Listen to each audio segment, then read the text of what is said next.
আজকে আমি যেখানে আছি এটি হলো চট্টগ্রাম শহরের নিকটে একদম পতেঙ্গা সমুদ্র সৈকত সংলগ্ন একটি সমুদ্র সৈকত। খুবই সুন্দর একটি মনোরম পরিবেশ। এই মনোরম পরিবেশেই আমার সাথে আছেন আমার প্রিয় ভাই শুভ। উনি আমি সুফিবাদ চ্যানেলে বিভিন্ন দরবারে মাজারে গিয়ে বিভিন্ন যখন ভিডিওগুলো বানাই উনি আমাকে বিভিন্ন প্রশ্ন করে থাকেন। তো আজকেও একটি প্রশ্ন করেছেন, সেই আমি বিষয়ে আমি আমি কথা বলবো। প্রশ্নটা কি একটু আপনি আমি আবার বলেন? আমি প্রশ্নটা একটু পুনরাবৃত্তি করি। হ্যাঁ। প্রশ্নটা হচ্ছে যে আসলে আমার সবসময় আমার মনের মধ্যে এই প্রশ্নটা জাগে। হুম, এই যে মৃত্যু বিষয় আর কি, হ্যাঁ। যে মৃত্যু তো একেবারেই সত্য এবং সবচেয়ে কঠিন সত্য আমার মনে হয় পৃথিবীতে। হ্যাঁ। এবং সব শ্রেণীর মধ্যেই, মানে সব জাতির মধ্যে, সব প্রাণের মধ্যেই মৃত্যুর এই কথাটা আসছে যে যে যার প্রাণ আছে তাকে মৃত্যুর সাথে গ্রহণ করতেই হবে। এখন আমার প্রশ্ন হচ্ছে যে এই যে যুগ যুগ ধরে যে আমরা আমাদের পূর্বপুরুষরা মারা গেছে চোখের সামনে। রিসেন্টলি যেমন আমি আমার মায়ের বিয়োগ হলো 2 বছর আগে। তো এইটা হচ্ছে তো আমার একদম বাস্তব অভিজ্ঞতা আমার বাড়ির, যে আমার আমার মাকে হারাইতে হয়েছে আর কি। তো আমার মনের মধ্যে সবসময় প্রশ্ন জাগে যে এই যে মৃত্যু যে বাস্তব এবং সত্য, এবং মৃত্যু যখন হবে তখন কোনো কিছুই আপনি নিয়ে যেতে পারবেন না সাথে।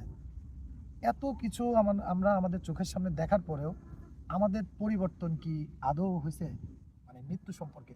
বা আমরা আদৌ কি আসলে এটা চিন্তা করি, বা ওইখান থেকে আমাদের এই শিক্ষাটা আসছে কিনা যে আসলে একদিন আমাকে ছেড়ে চলে যেতে হবে, সব কিছু ফেলে চলে যেতে হবে। কিন্তু আমাদের কর্মকাণ্ড, আমাদের কাজের মাঝে কি সেটার বহিঃপ্রকাশ হয় কিনা? আপনার কি মনে হয়? আমরা আপনার মূল প্রশ্নটা হলো, মানে এই যে সবাই আমার আত্মীয় স্বজন হ্যাঁ, ছোটবেলা থেকে আমরা অনেককে দেখছি দেখে আমাদের আসছি, সমসাময়িক অনেকে চলে যাচ্ছে। চলে যাচ্ছে। এই মৃত্যু দেখেও আমাদের ভিতর যে মৃত্যুর ব্যাপারে কোনো মানে সজাগ বাস্তবিক যে সচেতনতা বা সজাগ হওয়ার যে ব্যাপারটা, অনুভবটা আমাদের আসছে না কেন? ইয়েস, জি, আমার প্রশ্ন এটাই। এই এই প্রশ্ন এবং উত্তরের শেষে আমি একটা গল্প বলবো। গল্পটি রেখে দিলাম একদম শেষ মুহূর্তে আমি বলবো, আপনারা ভিডিওটি না টেনে শেষ পর্যন্ত দেখতে থাকুন। আমি আপনার প্রশ্নের শুরুতে যেটি বলবো, দেখেন, এই মৃত্যুকে মনে করিয়ে দেওয়ার জন্য আমরা মানুষরা যখন জীবনের বিভিন্ন অস্থায়ী মরীচিকার মতো বিষয়াদি যে সুখের বিষয়গুলো আছে এগুলো তো মরীচিকার মতো, এগুলো নিয়ে যখন আমরা ব্যস্ত হয়ে যাই তখন এই মরীচিকার মতো ঘোরটা বা আমাদের এই যে নেশার জগৎ থেকে ফেরানোর জন্য বিভিন্ন যুগে যুগে নবী রাসূল আল্লাহ তাআলা পাঠিয়েছেন, প্রেরণ করেছেন। অলিয়াউলিয়াগণ এসেছেন বিভিন্ন ধরনের। তিনারা আল্লাহর বিভিন্ন আসমানি কিতাব আমাদের মাঝে দিয়েছেন।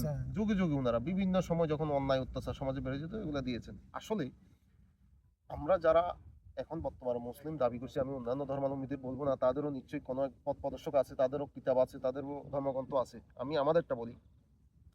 হযরত মুহাম্মদ সাল্লাল্লাহু আলাইহি ওয়াসাল্লাম যেখানে এসেছেন সেটি হলো আইয়িমে জাহেলিয়ার একটি যুগ। আমি আপনাকে একটু ডিস্টার্ব করি। হ্যাঁ। মানে ধর্মটা না নিয়ে আসি আগে। আগে আপনি একজন মানুষ হিসেবে, মানে সমাজের সবাই মানুষ।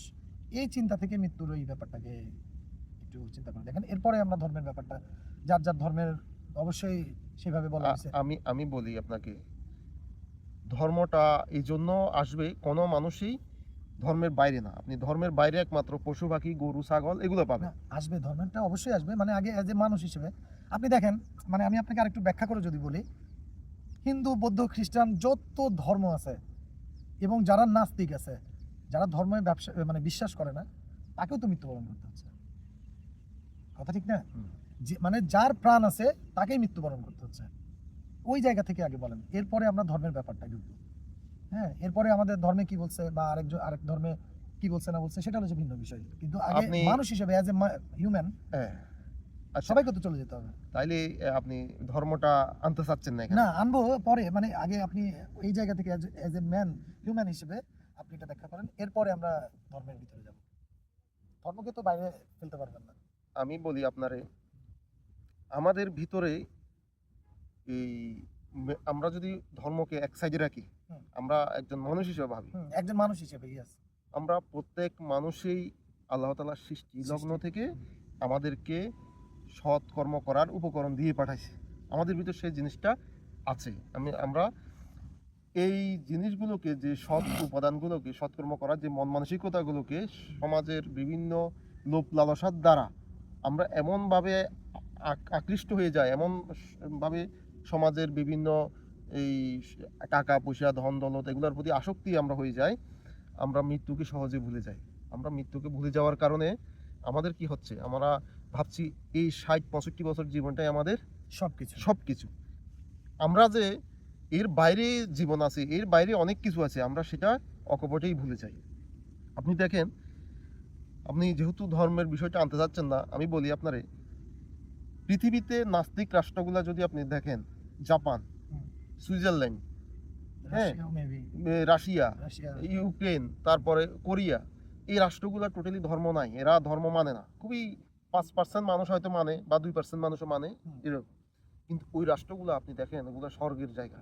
আপনি দেখবেন এখানে এরকম একটা মোবাইল রেখে গেছেন, এরকম মোবাইলটা আপনি বাস স্ট্যান্ডে রেখে গেছেন, কেউ ধরবে না। কেউ ধরবে না। মেট্রো রেলে রেখে গেছেন, ধরবে না। ওটা টাচও করবে না। কারো সম্পদের দিকে কেউ তাকাচ্ছে না, কারো বিল্ডিং হচ্ছে সেদিকে কেউ তাকাচ্ছে না, কে 5 তলা বিল্ডিং করতে সেদিকে কেউ তাকাচ্ছে না, যার যার কর্ম নিয়ে সে শেষে ব্যস্ত। ওরা কিন্তু, আমরা বলি ওরা ধর্ম মানে না। আসলে এই বিষয়গুলো কথা বলতে গেলে কথা লম্বা হয়ে যাবে। আপনার যদি সময় থাকে আমি একটু আমার এক্সপ্লেন সময় করি। আছে, অসুবিধা নেই, আপনি বলেন। আমি ধর্ম কাকে বলে তার একটু ছোট্ট উদাহরণ দিই। আমরা যে বলি ওই দেশগুলো নাস্তিক দেশ, ওরা ধর্ম মানে না, আপনি যদি সাইকোলজি হিসেব করেন, হুম। আসলে ওরাই ধার্মিক, মানে ওরা ধর্ম মানে। না, আমার কথা শেষ করতে দেন আপনি। বলেন বলেন। না, আমি মানে পয়েন্ট ভুলে যাবো তো এই না, জন্য। পয়েন্ট আপনি আমার কথা শেষ করতে দেন। আচ্ছা বলেন। ওরা ধার্মিক। এবার আপনি আপনি আমাকে এতটুকু প্রশ্ন করতে পারেন ওরা কেমনে ধার্মিক। ওরা এই জন্য ধার্মিক আমি বলবো, ধর্ম কি আগে বুঝতে হবে আপনার ধর্মটাকে। মনে করেন পানির ধর্ম কি, গড়িয়ে যাওয়া, নিচের দিকে যাওয়া, এটা পানির প্রবাহিত ধর্ম। হওয়া। প্রবাহিত হওয়া। বা যে পাত্রে রাখে ওই পাত্রে আকার ধারণ আকার করা, ধারণ এটা করা। পানির ধর্ম। সূর্যের ধর্ম কি, আলো দেওয়া। আলো দেওয়া। রাতের ধর্ম কি, পুরো জায়গাটা অন্ধকার। অন্ধকারাচ্ছন্ন করা। প্রত্যেক বস্তুর, প্রত্যেক জীবের আলাদা আলাদা ধর্ম আছে। গরুর ধর্ম কি, সে ঘাস খাবে, দুধ দিবে, এটাই তার ধর্ম। এই যে প্রত্যেক প্রাণী, এখন মানুষের ধর্ম কি? ওই যে আমি প্রথম শুরুতেই আপনাকে যে কিতাবের কথা বলতে চাইছিলাম, আমি ঘুরে ফিরে ওই কিতাবকে আসতে হচ্ছে, যেহেতু আমি একজন মুসলমানের সন্তান। সূরা বাকারা, সূরা বুরুজ সহ অসংখ্য সূরাতে উল্লেখ করেছেন আল্লাহ, যারা ঈমান আনে, সৎকর্ম করে, তাদের জন্য রয়েছে জান্নাত। জান্নাত। এখন যারা ঈমান আনে ও সৎকর্ম করে, আল্লাহ সৎকর্মকে প্রাধান্য দিয়েছেন। মানে আমাদের ধর্ম হচ্ছে যে সৎকর্ম, আমরা এসেছি পৃথিবীতে সৎকর্ম করার জন্য।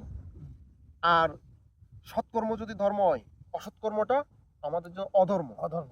মানে আমরা যে অন্যায়গুলো করছি এগুলা অপ্রকৃতিস্থ, প্রকৃতির সাথে যাই সাংঘর্ষিক তাই অধর্ম। মানে এটা আমি আরিফের কথা, আপনার এটার সাথে দ্বিমত হলে হইতে পারেন, অন্য কেউ দ্বিমত হইলে হইতে পারে। আপনার কর্মের সাথে প্রকৃতির সাথে যদি সাংঘর্ষিক হয়, প্রকৃতির বিরুদ্ধে যদি আপনি যান, সেটা অধর্ম। এখন আসেন, আচ্ছা। প্রকৃতির বিরুদ্ধে আমরা কিভাবে যাচ্ছি? প্রকৃতির বিরুদ্ধে, মানে আমরা কথায় কথায় এই কথাটা শুনতে হয় আর কি, যে মানে প্রকৃতি তো আসলে নির্দিষ্ট একজন স্রষ্টার ইয়াতেই চলে আর কি। মানে প্রকৃতি তো মানে একা আসেনি, মানে তার পেছনেও অবশ্যই সৃষ্টিকর্তা আছে। তাহলে আমরা প্রকৃতি না বলে সরাসরি সৃষ্টিকর্তার কথাই বলি, যে সৃষ্টিকর্তা। আমরা বুঝানোর ক্ষেত্রে বলছি হ্যাঁ। সৃষ্টিকর্তা। আপনার আমার কথাগুলো আমি শর্টকাটে শেষ করতে চাইছি, বলেন, কিন্তু অসুবিধা আপনার নেই, কারণে লম্বা অসুবিধা হচ্ছে। নেই। লম্বা হোক, আরো লম্বা হ্যাঁ, হোক। আপনি সৃষ্টি মানে প্রকৃতিকে সৃষ্টিকর্তা বলতে চাচ্ছেন, এই না, কথাটা। না, প্রকৃতিকে সৃষ্টিকর্তা বলছি না, আমি বলতে চাচ্ছি যে প্রকৃতি যেটা আছে, আমি যেমন আল্লাহর সৃষ্টি, প্রকৃতিটাও হচ্ছে যে আল্লাহর সৃষ্টি, তাই না? তাহলে আমরা যে কথাই বলি যে প্রাকৃতিক যে ইয়াগুলোতে আমরা যখন দুর্যোগগুলো হয়, আমরা বলি যে কি প্রকৃতির সাথে মোকাবেলা করার যে ব্যাপারটা, মানে এই কথাটা কেমন না? আচ্ছা, এটা হবে হচ্ছে যে প্রকৃতিটা চালাচ্ছে কে? সৃষ্টিকর্তা চালাচ্ছে, এবং সৃষ্টিও করছে।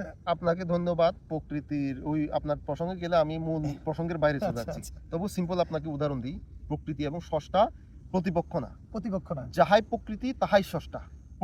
প্রতিটি সৃষ্টির মাঝেই স্রষ্টার প্রকাশ, এটা আপনি অস্বীকার করতে পারবেন না। প্রকাশ, ঠিক আছে। সৃষ্টির মাঝে আপনি এই যে এই ঘাসের রহস্য খুঁজতে যান, আপনাকে স্রষ্টা পর্যন্ত নিয়ে যাবে। এখন আপনি স্রষ্টার কাছে যাইতে হলে আপনাকে সৃষ্টি লাগবে। সৃষ্টি ছাড়া আপনি স্রষ্টার সান্নিধ্য কখনোই পাবেন না, এটা কোনো রাস্তায় নেই। আমার সাথে কেউ দ্বিমত হলেও হতে পারে, আমি তাকে ওয়েলকাম জানাবো। এই প্রসঙ্গ রাখছি, আমি মূল প্রসঙ্গে আচ্ছা, ফিরে মূল যাই। প্রসঙ্গে চল।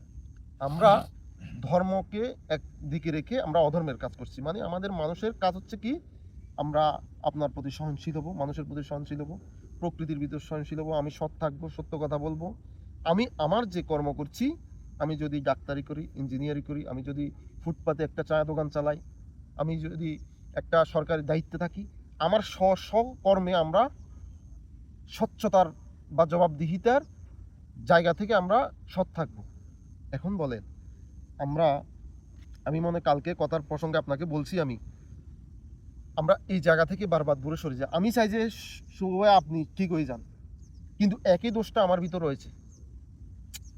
শুভ ভাই বাম হাত দিয়ে পানি খায়, দেখা গেছে আমিও বাম হাত দিয়ে পানি খাই। যখন শুভ ভাই খাচ্ছে, তখন তখন শুভ ভাইকে আমি কি করছি?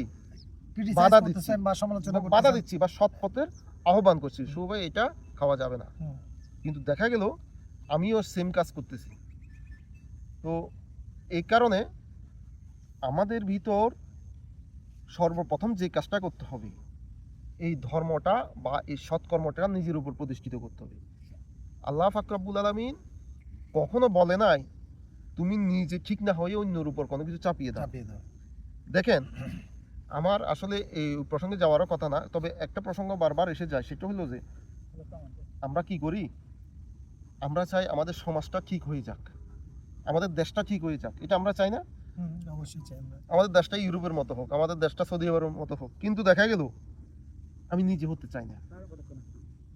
এখন আমাকে দিয়ে তো শুরু। আমার দেশে যদি 20 কোটি মানুষ থাকে, ওই 20 কোটি যদি আমাকে গণতে বলা হয়, প্রথমে তো আমাকে দিয়ে শুরু করব আমি, ঠিক আছে না? ওই 1 নম্বরে আমাকে রাখবো, তাহলে আমি ঠিক নাই, মূল ভিত্তি যেটা আমি ঠিক নাই। এখন আমি জগৎটা ঠিক করতে চাচ্ছি, এই কারণে যাই আমরা কি করি, নিজের প্রতি আমরা খেয়াল দেওয়ার সময় পাই না, নিজের প্রতি দিন প্রতিষ্ঠা করার আমরা সুযোগ সময় পাই পাই না। না। আমরা কি করি, শুভ ঠিক হোক, আমরা কি করি আমার অফিসের বস ঠিক হোক, আমরা কি করি আমার ওয়াইফ চরিত্রবান হোক, আসলে তো আমি নিজে আমি তো নিজেই ঠিক চরিত্রবান নেই, না। ঠিক নেই। আমরা চাচ্ছি বারবার অন্যকে ঠিক করার জন্য। আসলে এই যে সর্বপ্রথম আপনি বলছেন আমি ধর্মকে আলাদা রেখে কথা বলার জন্য, আসলে সম্ভব না। কারণ প্রত্যেক ধর্মই সৎকর্মের কথা বলা হয়েছে, প্রত্যেক ধর্মই মৃত্যুর কথা মনে বলা করিয়ে হয়েছে, দিয়েছে, সেটাই। বলা হয়েছে। আপনি ধর্মকে বাদ দিয়ে বাইরে কথা বলার সুযোগ নাই। আমাকে কি করতে হবে, যে যে ধর্মের, আপনি সনাতন ধর্মের হন, আপনি মুসলমান ধর্মের হন, আপনি খ্রিস্টান ধর্মের হন, যার যার ধর্ম তার ভিতর কি করতে হবে, প্রতিষ্ঠিত করতে হবে। ধর্ম বলতে কি, সৎকর্ম, এটা প্রতিষ্ঠিত করলেই আমরা জান্নাত বলেন, স্রষ্টা বলেন, এই তাদের সান্নিধ্য আমরা, বা আমরা যে যে নামে চিনি, ভগবান, ঈশ্বর, খোদা, আল্লাহ, আমরা আমরা যার যার নিজস্ব স্রষ্টার সান্নিধ্য আমরা পাবো। এর বাইরে আমি বলি, আমি মুসলমান, আপনি মুসলমান, আমি মুসলমান, এখন আমি ধার্মিক, ব্যাপারটা এমন না। হুম। আমি মনে করি আমি যদি অসৎ কাজ করি, আমার বাবা ধর্ম ইসলাম হোক না, আমি ইসলাম ধর্মের হই না কেন, আমার ছোটকালে খতনা করা, তাতে কিছু আসা যায় না, যদি আমি সৎকর্ম না করি। না করি। আর যদি সৎকর্ম করে থাকি, অবশ্যই আমি স্রষ্টায় বিশ্বাসী, স্রষ্টাকে আমি আরিফ কি ভাই, করছি। আমি আপনার সাথে আপনার যে কথাগুলো বললেন সবগুলো ঠিক আছে, কিন্তু আপনি আমার প্রশ্নটা একটু আরেকবার যদি চিন্তা করে দেখেন, আমার প্রশ্নটা আসলে সৎকর্মের এটা সবকিছু ঠিক আছে। আমার প্রশ্নটা হচ্ছে যে যে আপনি যে ধর্মের ব্যাপারটা টানলেন না, এখানে অনেক আছে, মানে হাজার হাজার পাবেন যে নাস্তিক আছে। নাস্তিক আছে না আমাদের সমাজে, যারা কোনো ধর্মকেই বিশ্বাস করে না বা সৃষ্টিকর্তাতেই বিশ্বাস করে না, এরকম অনেক মানুষ আছে না? তো যারা মানতেছে এবং যারা মানতেছে না, এবং এর মধ্যে যে ক্লাসগুলো আছে, অর্থাৎ বিভিন্ন যে ধর্মগুলো আছে, আমার কথা হচ্ছে যে একদম প্রাণ, মানে যার প্রাণ আছে, সে ধার্মিক হোক, সে অধার্মিক হোক, সে হিন্দু হোক, মুসলিম হোক, খ্রিস্টান হোক, বা সে নাস্তিক হোক, কিন্তু তাকে একটা জায়গায় চিন্তা করে দেখেন যে মৃত্যুবরণ করতেই হচ্ছে। মৃত্যুবরণ মানে করতেছে এবং করতে হবেই। সে কোনো কিছু নিয়ে যেতে পারবে না। যে যেখানেই যাক, আমি কবরে যাই, চিতায় যান, আর হচ্ছে যে মাটির নিচে যান, যেভাবেই করুক না কেন, কিন্তু সে কিছু নিয়ে যেতে পারতেছে না। কিন্তু আমাদের ওই পরিবর্তনটা আসতেছে না। আমরা দেখতেছি, যেমন আমরা ছোটবেলায় মৃত্যু সংবাদ শুনলে একটু ভয় পাইতাম, মানে লাশ দেখলে ভয় পাইতাম, তারপরে আপনার কবরস্থানের সাইড দিয়ে যাইতে কিন্তু আমরা ভয় পেতাম। এটা ঠিক কিনা? আমি জানি না আপনার ক্ষেত্রে এরকম হয়েছে কিনা, আমরা এরকম দেখছি। কিন্তু এই যে এখন যে পরিস্থিতি, মানে বর্তমান যে সময়, এই সময়টাতে একজন মানুষ মারা গেছে, আমাকে একটা খবর দিল যে অমুকজন মারা গেছে, মানে আমার মধ্যে ওই ফিলটা কাজ করতেছে না। মানে আমাদের এই পরিবর্তনটা কেন আসতেছে না? কথা বুঝেন নাই? আপনি যে কথাটা বলছেন, হুম। এটা সহজ প্রশ্ন, সহজ উত্তর। হুম। আমি যেহেতু এই আধ্যাত্মিক লাইনে আমার একটু বিন্দু পরিমাণ বিচরণ আছে। হুম। আমি এক কথায় আপনার সহজ প্রশ্নের উত্তর দিয়ে দিতে পারি, হুম। কিন্তু আমি এত গভীরে কেন প্রবেশ করছি, এত গভীরে প্রবেশ করছি যাতে ভিতরের মূল বিষয়গুলো আমি উঠে আনতে পারি। আমি প্রথমে শুরুতে বলছিলাম একটি গল্প দিয়ে শেষ করব। আমি যেহেতু সূর্য ডুবে যাচ্ছে, আমি কথাগুলো শেষ করব। তবে তার আগে আপনার প্রশ্নের উত্তরটা দিয়ে যাই। আপনি বলছেন মানুষ সবাই মৃত্যুবরণ করতেছে। এই ব্যাপারে আমি একটু করতেছে মানে করতে হবে, মাস্ট। হ্যাঁ এর হ্যাঁ কোনো ভুল নাই। আমি আমি এই ব্যাপারে একটু আপনার কথা বলি। প্রথম কথা হচ্ছে সত্য থেকে আমরা একটু দূরে সরে গেছি। হুম। মূল সত্য আমরা জানি না। মানুষ মরে না। প্রথম কথা হইলো যে এটা কুল্লে নাফসুন জায়গাতুল মউত, মউত। প্রত্যেক নফসের মৃত্যুর মৃত্যুর স্বাদ স্বাদ গ্রহণ গ্রহণ করে। করতেই হবে। স্বাদ গ্রহণ করে শুধু নফস, কিন্তু মানুষের মৃত্যু নেই। যদি মানুষ মরে বিচার হবে কার? যদি মানুষ মরে কবরের আযাব হবে কার? যদি মানুষ মরে দোজখ বেহেশতে যাবে কি? এই কথাটা আমি দ্বিমত পোষণ করছি আপনার। মানুষ মরে না, মানুষ মৃত্যুর স্বাদ গ্রহণ করে। গ্রহণ করতে হবে। আচ্ছা, এ এক। ২ নম্বর কথা হচ্ছে আপনি বলছেন আরেকটা কথা, এই মানুষ সাথে কিছু নিয়ে যায় না। বুঝছেন? আপনি আমি চাইলে এক মিনিট, আমি একটু এখানে কারেকশন করে নিই। মানে কিছু নিয়ে যায় না, মানে জাগতিক যে বিষয়গুলো, মানে যেটার পেছনে মানুষ ছুটে, হুম। বিশেষ করে অর্থ, হুম। প্রতিপত্তি, তারপরে আপনার এই যে সম্পদ, ঘরবাড়ি, যেগুলো করার জন্য প্রত্যেকের মনের মধ্যে একটা স্বপ্ন আপনি দেখেন। প্রত্যেকেরই একটা টার্গেট, সেটা হচ্ছে যে বাড়ি করবে, সম্পত্তি বুঝছি করবে। আপনার এগুলো তো নিয়ে যেতে হচ্ছে না। আমি আপনাকে মানে নিয়ে আপনার যাওয়া মানে বিষয় এটা বুঝাইতে আপনার চাচ্ছি। বিষয়টা বুঝছি। হুম। একটা গল্প বলি আপনারে। হুম। এক রাজা, এই বিশাল তার রাজত্ব ছিল। হুম। বুঝছেন? তো এই রাজত্ব সে যখন মৃত্যু সজ্জায়, মানে মৃত্যুবরণ করবে মৃত্যুর আগ মুহূর্তে, তখন সে তার এক ধরনের খায়েশ হলো। খায়েশ কিরকম? সে চিন্তা করলো এত সম্পত্তি, সোনা দানা, হ্যাঁ, এত বিশাল আমার রাজত্ব, এগুলো আমি ফেলে চলে যাব? হুম। আমি কিছুতে এগুলো ফেলে যাবো যাব না, আমি এগুলো নিয়ে যাব। নিয়ে যাবো। তার উজির নাজির যত মন্ত্রী আছে, সেনাপতি, সেনাপতি। সবারই ডাকলো। তোমরা এটা একটা সিদ্ধান্ত নাও, আমি এগুলো কিভাবে নিয়ে যাব। এখন উজির নাজির যত বিজ্ঞ মন্ত্রী আছে, তার বুদ্ধিদাতা, পরামর্শদাতা, উপদেষ্টা, সবাই অনেক ভাবি চিন্তে দেখলো এটা নিয়ে যাওয়ার কোনো উপায় নাই। তারা বাইর করতে পারলো না। এই হট্টগোল লাগিয়ে গেল। এখানে অনেক রাজ্যের যে বড় বড় মাথাওয়ালা পণ্ডিত আছে, সবারই ডাকা হইল, কেউ এই সমাধান দিতে পারতেছে দিতে না। পারে নাই। এই রাজবাড়ির সামনে বিশাল হট্টগোল লাগিয়ে গেল। পণ্ডিতরা আসছে যাচ্ছে। এর সামনে দিয়ে একজন পাগল হেঁটে যাচ্ছে। তো ভিড় দেখে আগাই গেল সেদিকে।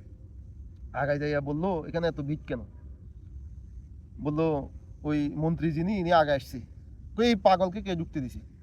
এ বের করো, আমরা আছি নানান টেনশনে, আমাদের রাজা মহোদয় মৃত্যুবরণ করবেন, ওনার একটা খাইশ হয়েছে, গুরুত্বপূর্ণ বিষয়, হ্যাঁ। পুরো রাজ্য এটা নিয়ে ভাবতেছে, এরা কে ঢুকতেছে, বাইর করো।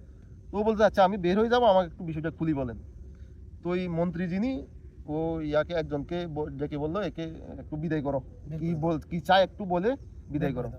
তো ওই যে মানে সৈন্য আর কি, সাধারণ একজন সৈন্য, ও যখন ওকে বের করে দিতে যাচ্ছে, তো বলতেছে আসলে এই বিষয়টা হইলো এটাই, মানে আমাদের রাজা মহোদয়ের একটা খাইশ হইলো, উনি মৃত্যুর আগে ওনার সম্পদগুলো মৃত্যুর সাথে উনি নিয়ে যাবে, হ্যাঁ, উনি রেখে যাবেন। সম্পত্তি।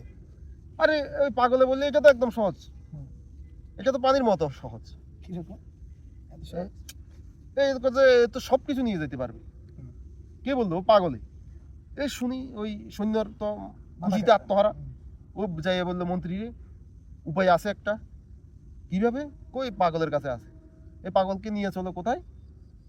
রাজা মহোদয়ের কাছে নিয়ে গেল। এখানে সবাই রাজ্যের বড় বড় পণ্ডিত, বিজ্ঞ মন্ত্রী সবাই উপস্থিত। হ্যাঁ, বলো তোমার উপায় কি? বলল, আপনি যদি এখন আমেরিকা যান, আপনাকে কি করতে হবে? মনে করেন আমি বাংলা টাকার হিসাব করি, বাংলাদেশে টাকা চলে, ইন্ডিয়াতে রুপি চলে, ওখানে ডলার। আমেরিকাতে কি চলে? ডলার। ওখানে টাকা নিয়ে গেলে চলবে প্রশ্নই আসে না। না রুপি নিয়ে গেলে চলবে? প্রশ্নই আসে না। পাগলে বলল, আপনার আমেরিকাতে যদি আপনি চালাইতে হয়, ডলারে টাকাগুলো কনভার্ট করতে হবে। কনভার্ট করে নিতে আপনার 1 কোটি টাকা আছে, 1 কোটি টাকা ডলারে কনভার্ট করতে হবে। এখন আপনার যে সম্পত্তি আপনি নিয়ে যাবেন, যেখানে নিয়ে যেতে চাচ্ছেন আপনি পরকালে, হুম। ওইখানে যেটা চলে ওইটাতে আপনি কনভার্ট করেন। মানে দান সৎকার ব্যাপারটা। ওইটাতে আমি শেষ করি, ওইটাতে আপনি কনভার্ট করেন। কনভার্ট করতে হলে কি করতে হবে? আপনার যত সয় সম্পত্তি আছে সব সব গরিবদের মাঝে, বিলিয়ে দাও। সমাজের কল্যাণে, রাষ্ট্রের কল্যাণে আপনি বিলিয়ে বিলিয়ে আপনি জিরো হয়ে যান, আপনি বিলিয়ে বিনিময়ে কি নিবেন? পুণ্য নিবেন, সওয়াব নিবেন। আপনি এই সম্পত্তির বিনিময়ে কি নিবেন? সওয়াব নিবেন। ওইখানে কি চলে? মানে সওয়াব চলে, পুণ্য চলে। তাইলে কি করবেন? এই তো রাজা তো মহা খুশি, এই পাগল রে, তোমরা এতদিন খুঁজে পাও নাই, আর এটা পাগল বলে, একে কে পাগল বলে? এ, এই যে বুদ্ধি দিল, এবার রাজা সব কি করলো? দান সৎকার করে মানুষের পুণ্য আদায় করলো। এটা যদিও একটা গল্প, এটা অনেকটা শিক্ষণীয়। আমরা, আপনি যতক্ষণ পর্যন্ত মাইন্ড সেট আপকে জিরো করবেন না, যতক্ষণ পর্যন্ত দুনিয়াবি বিষয়াদি থেকে আপনি বেরোতে পারবেন না, এখানে ওয়াজ বলেন, এখানে এই বড় বড় মাহফিল বলেন, আপনার কয়েকটা হজের সওয়াব বলেন, ওই আপনি মক্কা যায় পড়ে থাকলেও আপনার কিছুই হবে ভিতর না। শুভ বুদ্ধির সৎ কর্মের যে বিষয়াদি, এটা উদয় হবে না। আপনি ওইখানে হজে যাইয়া আপনি চিন্তা করবেন আমার বাংলাদেশের দোকানটা ঠিকভাবে চলছে কিনা, আমার ব্যবসার কি অবস্থা, হ্যাঁ। ব্যবসার ক্ষতি হচ্ছে কিনা। লাভ নাই, ফলাফল জিরো। আগে নিজ থেকে সব কিছু ত্যাগ করে নিজের ভিতর দিন প্রতিষ্ঠা করতে হবে। এই হলো আমার কথা, জানি না কতটুকু আপনি বুঝাইতে পারছি। আমি আমি এবার বলি, আমার যেটা মনে হয়, আমি আমার ব্যক্তিগত মতামত বলি, সেটা হচ্ছে যে আসলে আমাদের মধ্যে জাগতিক যে বিষয়গুলা, যে লোভ, লালসা, হ্যাঁ, মানে একটা প্রতিপত্তি থাকতে হবে, আমাকে দেখাইতে হবে, হ্যাঁ, সমাজে আমি আহামরি কিছু, হ্যাঁ, এই যে এই চিন্তা ধারণাটা, হুম।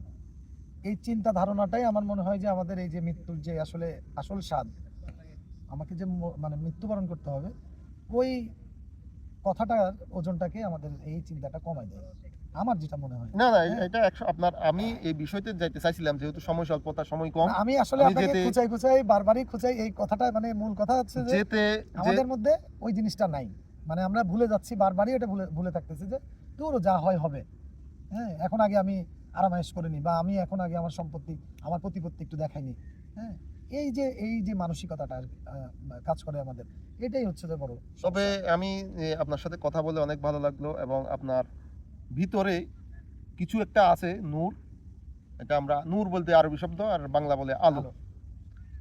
আলো আছে, এটাকে জাস্ট একটু উদ্ভাসিত করা, জ্বালানো প্রয়োজন। সত্য আপনার ভিতর খুব দ্রুত প্রতিষ্ঠা হবে যদি আপনি চেষ্টা করেন। আরেকটা বিষয় আমরা বলি, মানে আমি সবার উদ্দেশ্যে বলি বিষয়টা, সেটা হচ্ছে যে কারোর বাহ্যিক কোনো কাজ দেখে আসলে তাকে বিচার করবেন না, হ্যাঁ। আমি হয়তো আমি এমন মানুষ আমি দেখছি যে সে বাইরে খুব খারাপ কাজ করে বেড়াচ্ছে, কিন্তু সে নীরবে নিভৃতে তার সৃষ্টিকর্তার কাছে সে তার ইবাদত বলেন বা যেটাই হোক না কেন, মানে পরকালের জন্য যেটা প্রয়োজন আর কি, সেগুলো সে সঞ্চয় করতেছে, এটা তো আমি জানি না বা আমি দেখতেছি না।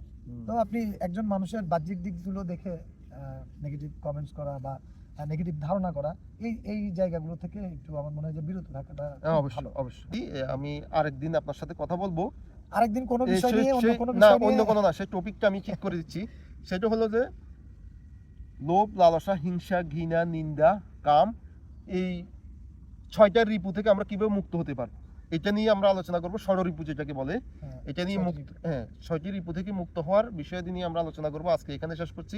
দেখা হবে নতুন কোনো ভিডিওতে, নতুন ইনশাআল্লাহ। কোনো স্থানে। সবাই সবাই ভালো ভালো থাকবেন, থাকবেন। সুস্থ থাকবেন। জয় গুরু।